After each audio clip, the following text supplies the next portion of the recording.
Good morning, good afternoon, everyone. Welcome to our webinar on heat transfer. Today we are going to talk about how to do heat transfer simulation in ANSYS software products. And before we get into that, just like a couple minutes of presentation on Ozen Engineering and who we are, what we do. That will show you right away here. So we are a simulation company. We are the ANSYS distributor in California. And let me get this out of the way here.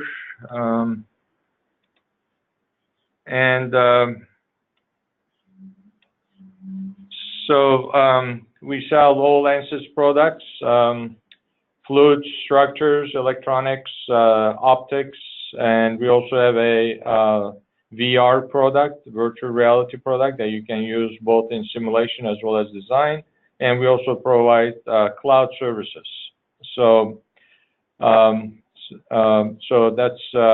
us, Ozen Engineering. We are the channel partner in California as well as Nevada. And so with that, that's our short 1-minute introduction. What I'd like to do is get into a little bit about the theory. As you know, the governing equation for a linear system is given over here. So that is for linear simulation. So we have the specific heat matrix times the temperature derivative of the temperature time derivative of temperature over here, then the conductivity matrix times temperature is equal to the heat loads on the right hand side. So this is the fundamental equation, and if it's transient, then we drop this, we drop the term on the left hand side. Then it would be thermal conductivity times temperature is equal to the heat loads. So steady state problem, we only solve the right-hand side and the term over here. And if we are solving steady state solution, then in the K matrix here, the thermal conductivity matrix is where all the thermal conductivities go in. And for transient, then we have to specify specific heat as well as density, and that goes into the term over here. So this is a linear problem. What makes a problem nonlinear is really, number one, the temperature dependency or thermal conductivity here. If the thermal conductivities are dependent on temperature, then that's going to make this matrix as a temperature dependent matrix, and that's going to make the problem nonlinear. Another thing that's going to make the problem nonlinear is the right hand side. If the heat loads are a function of temperature, then that means we need some iterations that's going to make the problem nonlinear as well. And again, what do we mean by nonlinear? Instead of solving the problem in one iteration with nonlinear problems, we solve the problem in multiple iterations. And another item that will make the problem nonlinear, an iterative process, is if the specific heat matrix is a function of temperature, then that's going to make it nonlinear. So in short, temperature dependent material properties, it's going to make the problem nonlinear, like thermal conductivity, specific heat. Temperature dependent film coefficients, that would be a boundary condition that's going to make the problem nonlinear. And temperature dependent heat sources, which are on the right hand side over here. And also radiative heat transfer, meaning that if we are going to include radiation, then that's going to make the problem nonlinear. Why? Because in the radiation equation, the temperatures are T to the 4th power. So with that, we are going to, let me see over here, we're going to switch over to a different PowerPoint over here. So today what I'd like to do is, this will be a mostly applied webinar. I'd like to show you in ANSYS how we solve a conduction problem, how we solve a convection problem, and how we solve a radiation problem. So that's what we will go through. So I'm not sure if those in attendance, if you have used ANSYS in the past, this is our Workbench environment. And in Workbench,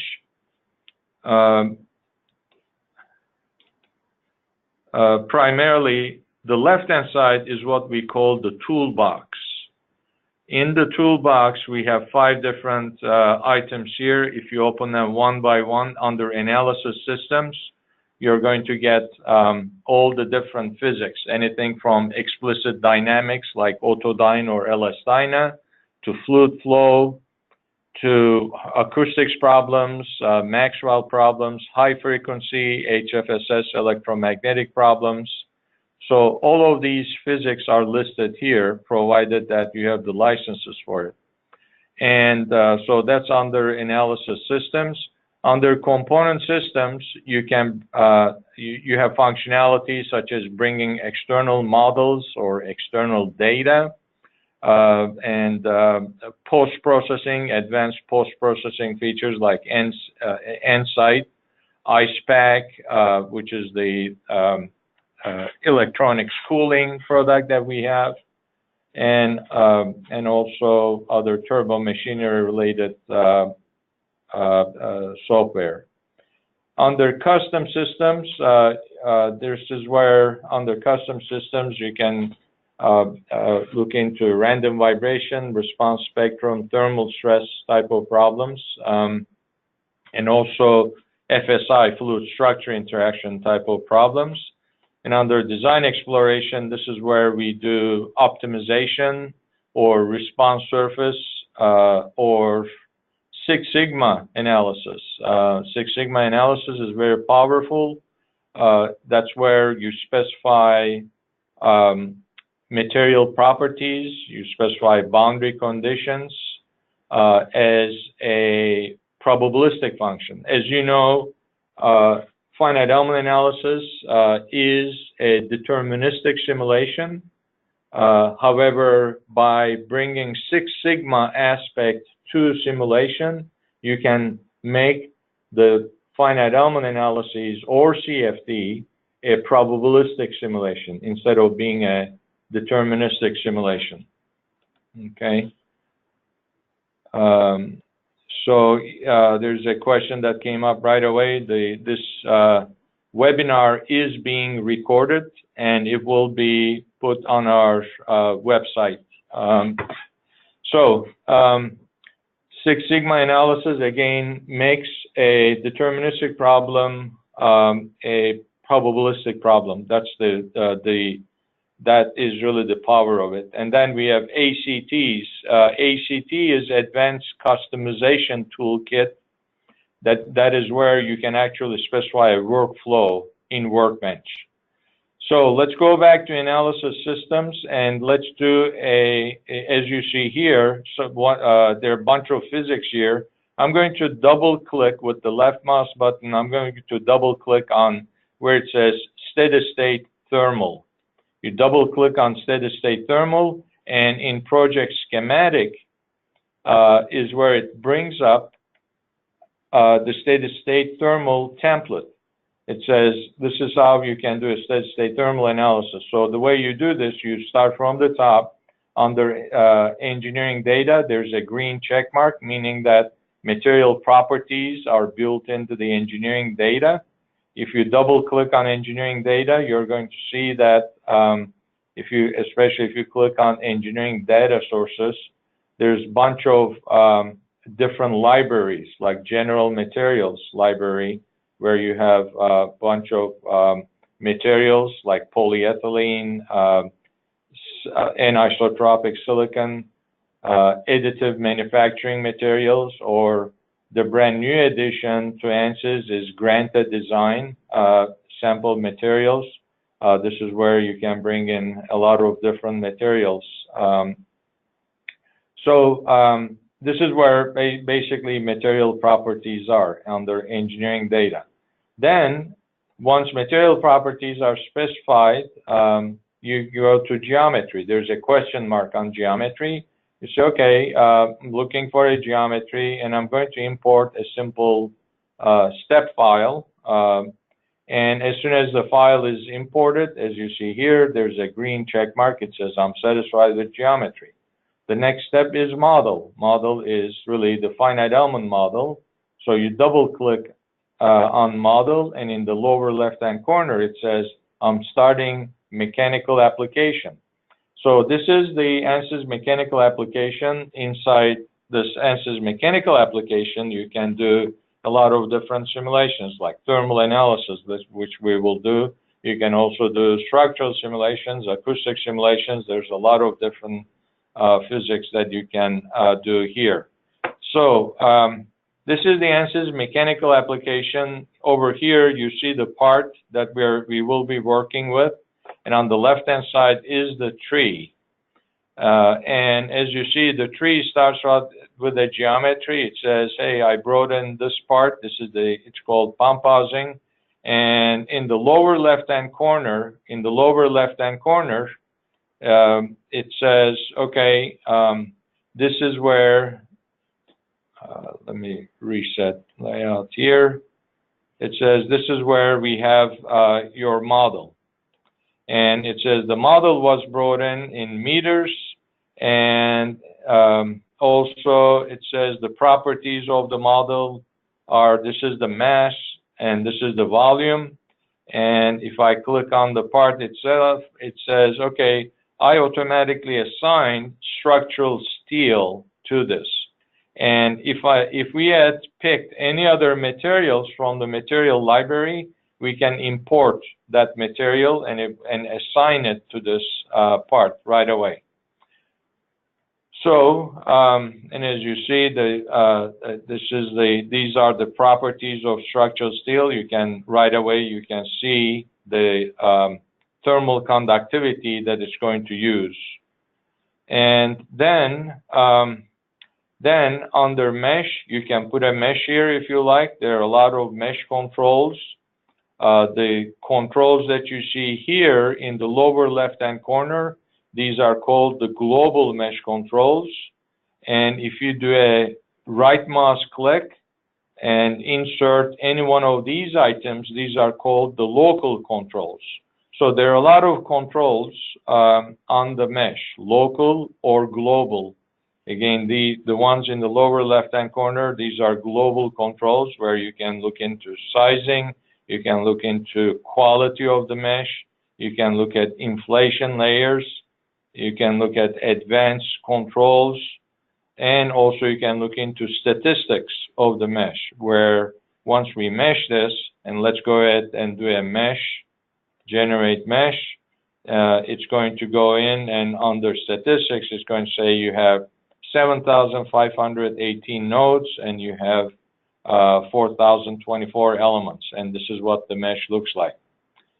Okay, so of course, this is not the best mesh you can get. There are a lot of controls here. We can get a much better mesh. And under global controls, I can say, for example, for the resolution, I can change the resolution and I can get a better mesh. So we go through the meshing details. We have a separate we do have a separate webinar on just meshing. So I'm just going to take it as is right now. I'm not going to go into details because that may take up the whole hour just going through the meshing details.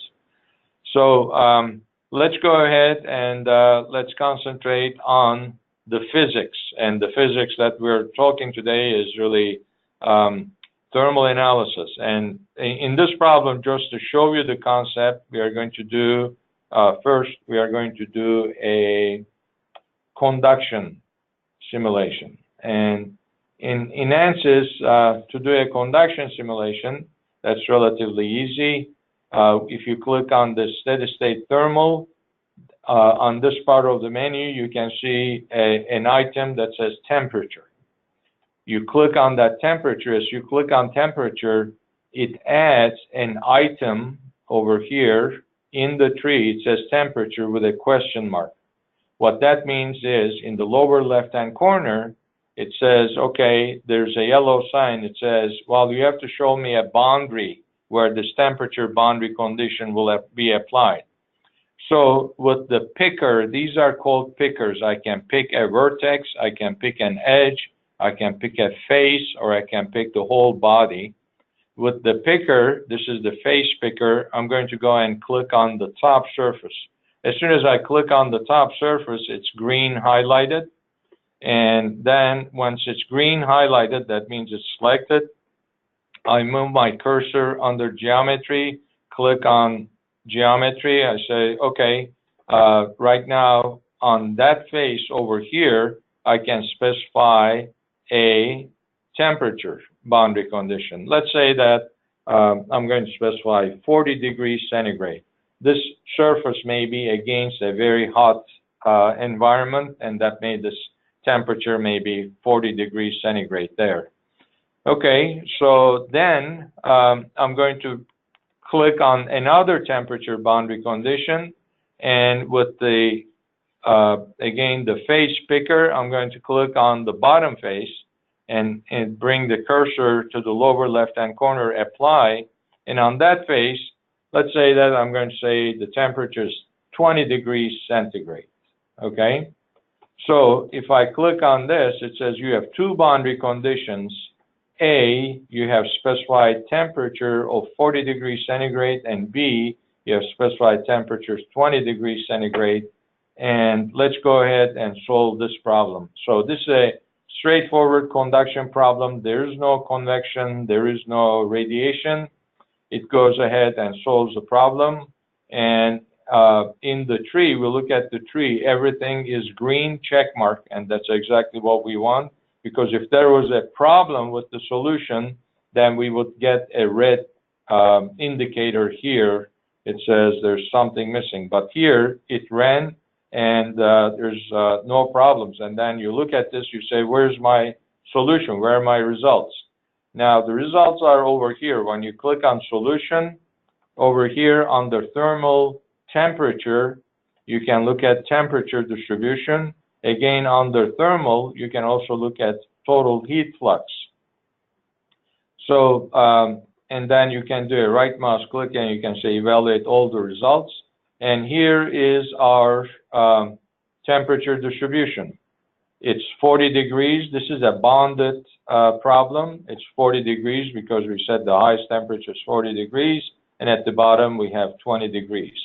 So this is the temperature distribution over here. And since temperature is a scalar quantity, we just look at the color contours over here. Total heat flux is a vector quantity, and you may have noticed that some arrows appeared here.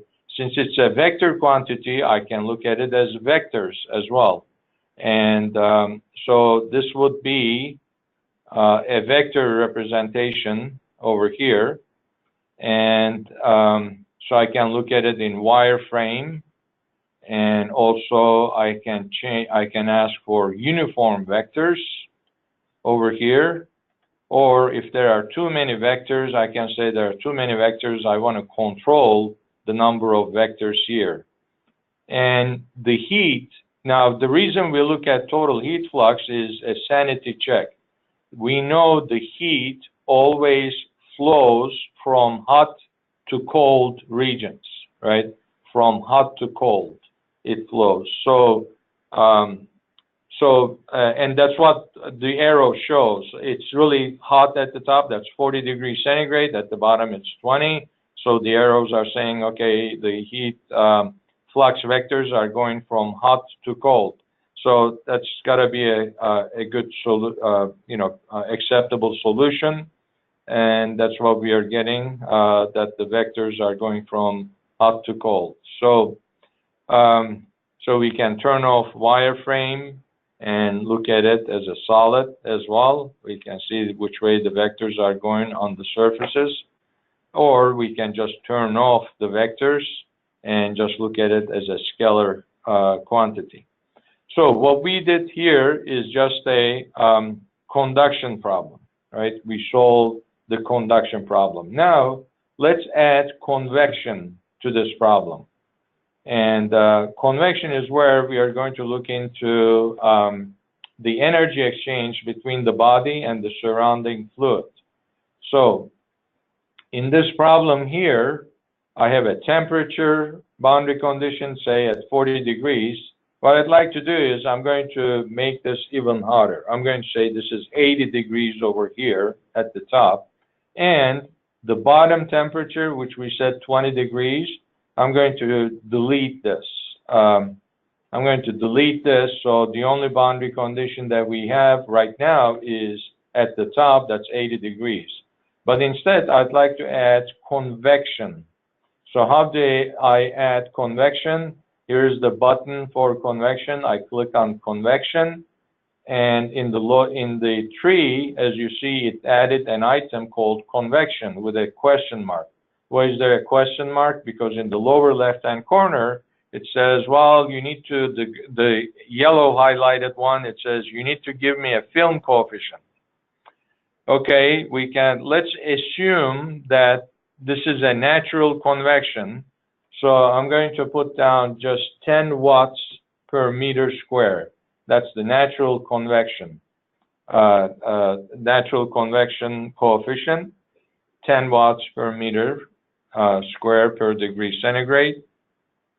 But I still, right next to convection, I still have a question mark. Why? Because it says, all right, in the lower left-hand corner with the yellow sign, it says you have to select the surfaces where this natural convection occurs.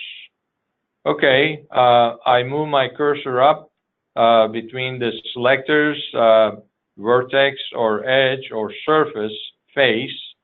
I'm going to pick a bunch of faces. I'm going to assume that these green highlighted faces is where we have natural convection.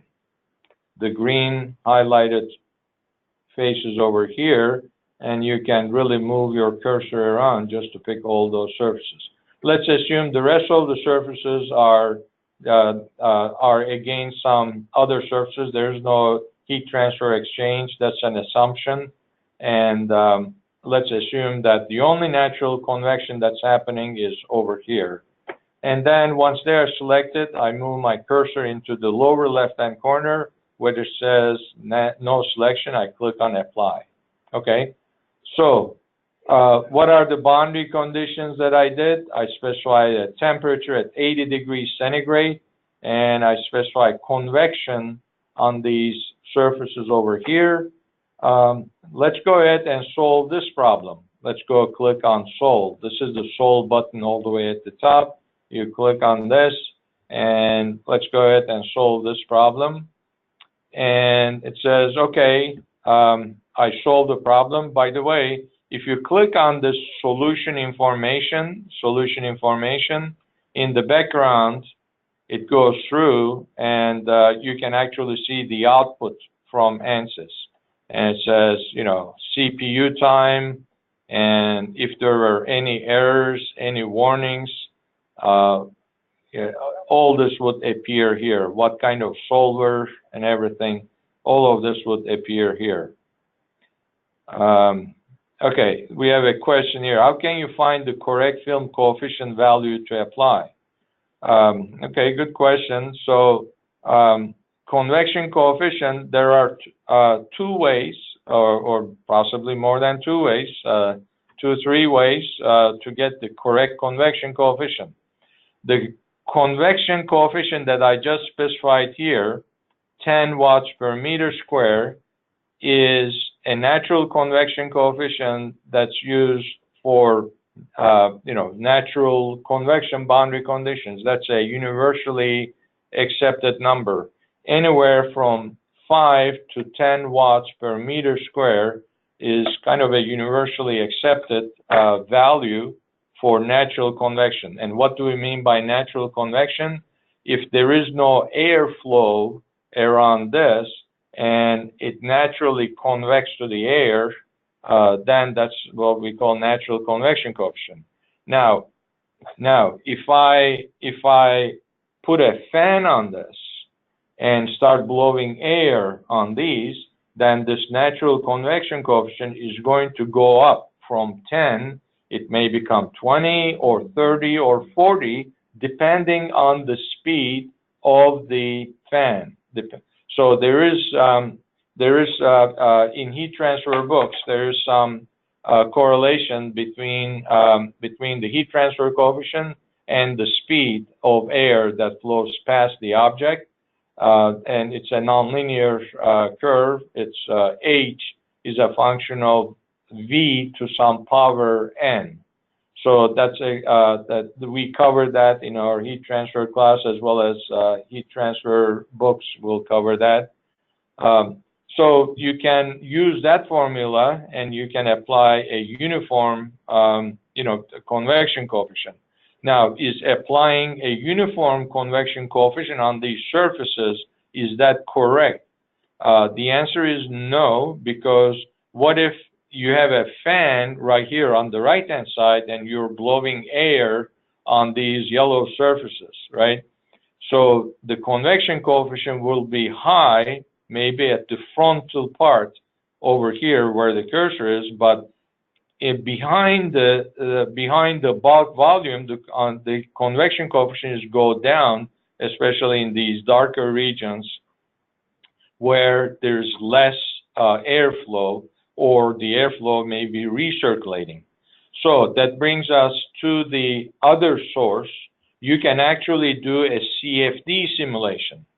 You can actually do a CFD simulation and actually put a fan over here or specify speed, air speed, and our CFD solutions, our CFD solvers are going, as part of the solution, they are going to give you what the convection coefficient is as a function of X, Y, Z components. And if it's a transient problem, it will be as a function of time as well. So you can actually grab that from the CFD models and bring that into heat transfer models. And that's going to give us the non-uniform natural convection coefficients over here. Okay. So the answer is, you can do a CFD simulation, and here's our. If I go back to Workbench, as you see here, we have CFX and we have FLUENT. For example, if I pick CFX, if I double click on CFX, this is where I can do a CFD simulation, and then I can grab steady state thermal, drag and drop it into the solution box over here. Now I have created a coupled field simulation where I do CFD simulation to get the heat transfer coefficients and then bring them as a setup, meaning that as a boundary condition into the steady state thermal. So that's how you can get the correct convection coefficients over here. Okay, so that's our convection. So we did a conduction problem, we did a conduction plus convection problem, and now let's do a radiation problem. Okay? So how can we do a radiation problem? Again, we click on steady state thermal, and excuse me, you will see that the radiation will appear over here. We click on radiation, and as soon as you click on that, it's going to put a radiation item over here. So radiation, again, there's a question mark. In the lower left-hand corner, it says, okay, which boundaries are going to apply radiation boundary conditions to? And in this case, let's pick all these surfaces over here at the bottom, over here, and there are a couple more here. And over all of these surfaces, let's assume that they're radiating out to space. So in ANSYS mechanical, you can do correlation is to ambient, meaning that if you just want the energy flowing out to space, you can use to ambient, and or if these surfaces are radiating to other surfaces, then you can click on surface-to-surface radiation. Right now, we don't have an assembly here, so we are not going to use the surface-to-surface radiation, but if you had, for example, an enclosed box, and inside the enclosed box, you have a very hot item, and that item is exchanging energy with the surroundings of the box, then you could use this option here, surface-to-surface radiation, to do that. But in this problem, let's take a look at ambient. Let's assume that all of these surfaces are radiating out to ambient, and it says, all right, you need to tell me the emissivity of these surfaces. Now, one thing here is that the emissivity, let me see if I can find the coefficient for radiation here. This is the equation of radiation. The amount of Q, the amount of energy due to radiation is sigma, which is Stefan Boltzmann constant. You don't need to worry about that. That's built in. Epsilon, that's emissivity.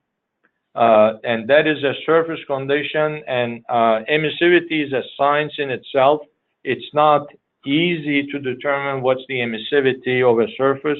Emissivity could be a function of radiation frequency. It could be a function of temperature itself. So, but as you see from this equation, the amount of heat loss due to radiation is directly related to epsilon, meaning that if we are off 10% in what we think emissivity value is, then the amount of energy due to radiation will be off by 10%. So the point I'm trying to make is that, you know, emissivity, it seems like a simple number just to put in here, but in reality, it's going to make a difference in the amount of energy removed due to radiation because it's directly related to the total Q value. So, so yeah, we need to be careful. Let's assume that emissivity of that surface is 0.9. You can change that. And then the other thing that we need to worry about is the ambient temperature. What is the ambient temperature? It's really this T sub J. This is the ambient temperature over here. That means that, you know, if this is radiating out to space, and let's assume that space temperature is 10 degrees C, it may be cold environment that it's radiating out to, so then you have to put down 10 degrees C over here. So now we have temperature. If you look at our boundary conditions, we have specified temperature, 80 degrees C, we have specified convection over here, and we have specified radiation over here, okay? So those are our three boundary conditions. Let's go ahead and solve this problem. And it goes through, and right now it's solving that problem. And it says, okay, I'm done. And you can look at, you know, you can check the output file over here. And the CPU time, by the way, it went up a little bit because we started solving a radiation problem. What's, you know, the challenge with a radiation problem is that, you know, it's going to make the problem nonlinear primarily because of T to the 4th power. So that's why the CPU time went up. So here's our temperature distribution, 80 degrees C, that's the hot, and the coolest temperature is 63 degrees centigrade. And if we would like to take a look at it from the top view, And if we like, we can create a section plane. At the very top is a new section plane. You can actually slice your geometry, and you can look at it from, say, this point of view. And this is the temperature distribution inside the part over here. So you can actually see it. So, and if you'd like to turn it off in the lower left-hand corner, you just say, I want to turn off the section plane. Okay, so, and this is our total heat flux. Again, we can turn on vectors to see which way the energy is flowing. And we see that it's flowing from hot to cold. That's a good sign. So now, we can turn off the wireframe over here. And now we would like to do an energy balance. How do you do an energy balance? Basically, over here, you click on the temperature, and this is your temperature boundary condition. With the left mouse button, you drag and drop that temperature boundary condition into solution box. Right over here. And what did it do? It created a reaction probe. This is really a nice feature that I like, because you can rename this and you can call it temperature reaction. Okay, same thing with convection. You drag and drop it into solution, and then it creates a reaction probe, and I'm going to rename this as convection, C-O-N-V, reaction. And same thing with radiation. Drag and drop it into solution over here, and this will be, rename this as radiation reaction, okay? So then I go back and I say, okay, calculate these reactions. And then it says temperature reaction. It says you have specified a temperature at the top here as 80 degrees. If you want to keep that 80 degrees temperature, you need to supply 29.03 watts of energy. That's 29 watts of energy to keep that surface at 80 degrees centigrade. So I'm going to say 29. I'm going to add these all up, 29.038, okay? That's the, now I look at convection. Convection on these surfaces, on these green surfaces, convection boundary condition in the lower left-hand corner, it says negative 12.522. You know, please note that the temperature was 29 watts, was a positive sign. Convection is negative, that means it's removing energy. And it has removed 12.5 watts of energy. So I'm going to say minus 12.522. Okay? So it has removed convection has removed 12.5 watts of energy. Let's look at radiation. Radiation, wow, that's really interesting. Radiation actually removed more energy from the system, and in this case, it removes 16 watts of energy. So if I say minus 16.517, and what we get is 0.001, so that's 0.1% error, but that's the error. So if we increase the mesh density here, then we are going to get exactly 0.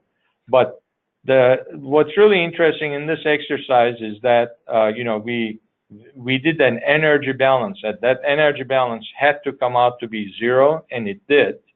The other interesting thing is convection and radiation. Convection removed 12.5 watts of energy, whereas radiation removed 16 watts of energy. That's an engineering question that comes up very often. Always engineers say, well, we don't know. Engineers may say, well, let's forget about radiation boundary condition. Radiation is not much at these lower temperatures. But as you see here, that's not necessarily true, especially, you know, this is a larger surface here. If it's truly radiating, then, you know, we are calculating that it's going to remove more energy by radiation physics than the convection energy over here. So, so that's our, you know, basically, this is what we did. We did radiation, and then before then we did convection, where we had to specify convective film coefficient, and then we did the conduction problem over here. So with that, I'm going to stop over here. This, we just went through the heat transfer fundamentals and how it's done in ANSYS, how it's solved for in ANSYS. One thing I'd like to show you as one last item is, as you see here, we have solved this problem. We have green check marks everywhere, right? So, and we have determined a non-uniform temperature distribution over here. The question that may come up is, okay, given this non-uniform temperature distribution, what are the thermal stresses, right? And how can I calculate stresses, deformations, warping, once I know what this non-uniform temperature is? And that's really very easy to do in ANSYS. You see this icon, this item over here on the left-hand side, static structural. With the left mouse button, I drag static structural and drop it into the solution box of steady-state thermal.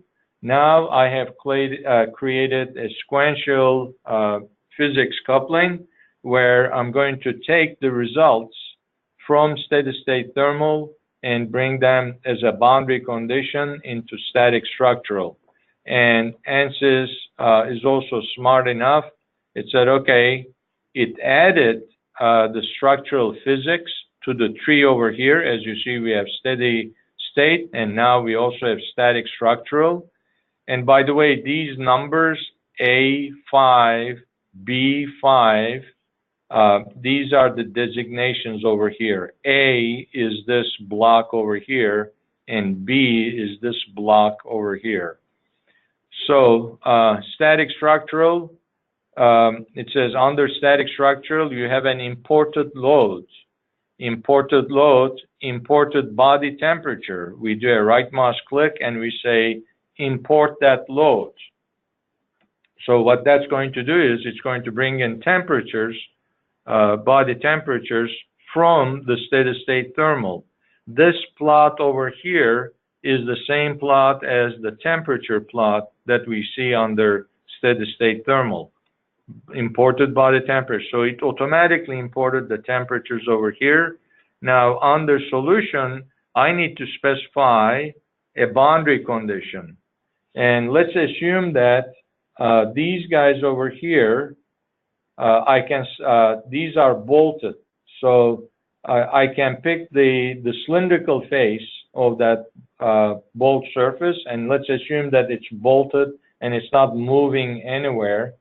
So I don't want to go around and pick all the bolt surfaces. What I could do is I could create a name selection. Create name selection. I can call this holes, and I can say apply geometry items of the same size. So what I'm telling ANSYS is I pick one of these holes and go and grab other holes and call all of them, give them all of them the name of holes. And what it did is it added a name selection, and under that it's called holes. And as you see, these are, it picked all the holes over here. And then I'll go under solution, and what I'd like to, I'm sorry, under static structural. And what I'd like to do is I'd like to, under supports, I'd like to specify a fixed support. So fixed support meaning it's going to grab all the nodes and make them UX, UI, UZ, degrees of freedom, set them to 0. And fixed support in the lower left-hand corner, there's a question mark. It says, wait a minute, you need to tell me those faces. Well, I don't want to go grab them from the geometry because I just specified a named selection. So from the name selection, grab all the items that are grouped under holes. It says, okay, I understand, and right away it puts a green check mark under fixed supports. So now what I'd like to do is I'd like to look at deformation, and I'd like to take a look at stresses. And I go ahead and solve this problem. So again, you could add more mechanical pressure or mechanical boundary conditions over here, but deformation plots are a vector quantity. It says, okay, here's the deformation, and under units, you can say, I want to look at it in micrometers. It says, you have 86 microns of movement at the top. Why the top moving? Number one, the top surface is hot. And number two, it's fixed at the bottom. The only way it can move is at the top. And we can animate this. It says, okay, I'm going to go and displace vertically up because I got no place to go. I'm fixed at the bolt holes over here. And I can take a look at the vector plot as well. So it's kind of expanding uniformly out because you cannot go anywhere at these bolt hole locations.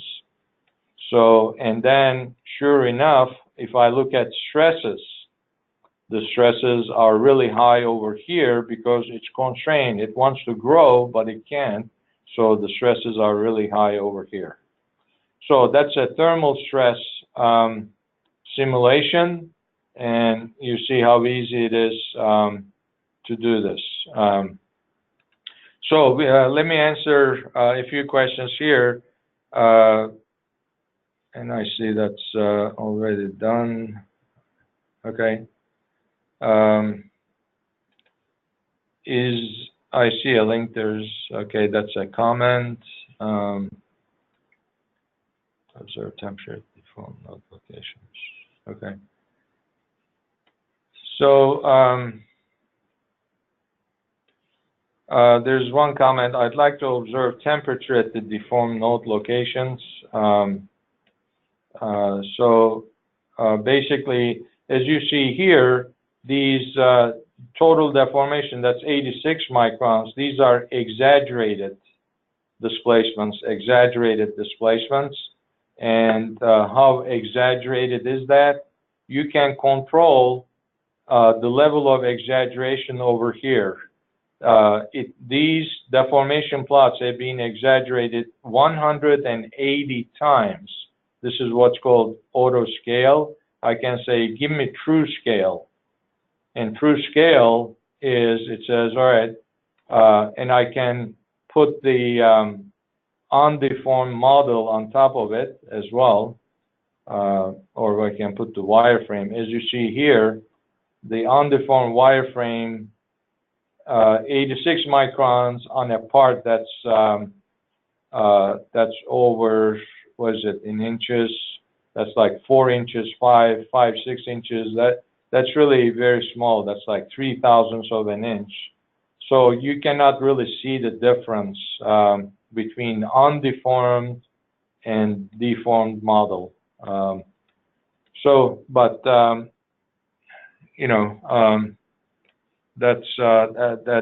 how you can control the you can say undeformed or true scale or auto scale, where it's going to exaggerate it so that you can see it in an exaggerated mode like this. Okay, so I don't see any more questions. Let me see, one question that came up, I think.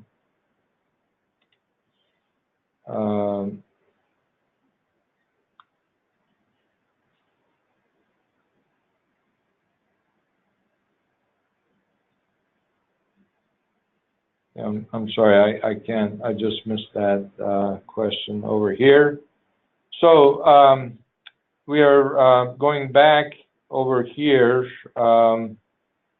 I just want to go to the very end so that you see our contact information.